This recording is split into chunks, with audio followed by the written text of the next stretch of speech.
Back here at home and new at 11, we're staying on top of the devastating explosion that leveled a home in Arlington this week. Tonight, fire investigators are no longer in that neighborhood. Roads are back open, and neighbors who have not been able to return to their homes, well, they finally got to do that tonight. Our Katie Lusso is live on North Burlington Street. And Katie, neighbors you're speaking with say, they're relieved here, but they're also really frustrated.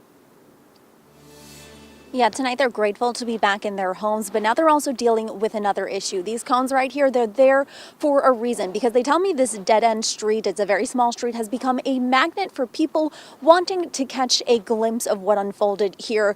Now tonight we're here with their permission and their message: stay away. Go away! Gavin Johnston has had enough. You lost, bro. All afternoon and into the evening, a non-stop stream of drivers. Here to check things out, huh? You having fun? Stopping along North Burlington Street to catch a glimpse of where Monday night's explosion happened.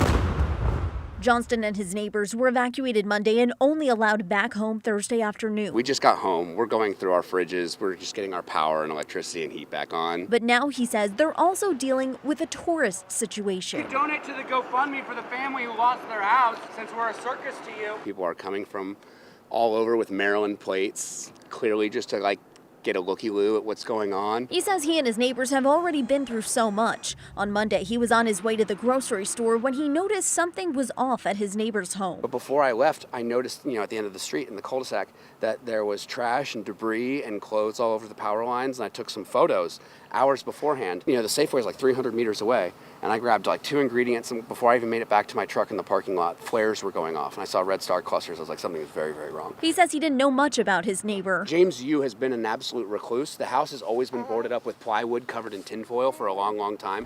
Tonight, as they wait to learn the exact cause of the explosion, they are begging people to stay away. This is a neighborhood with real human beings, with real lives. Please stay away.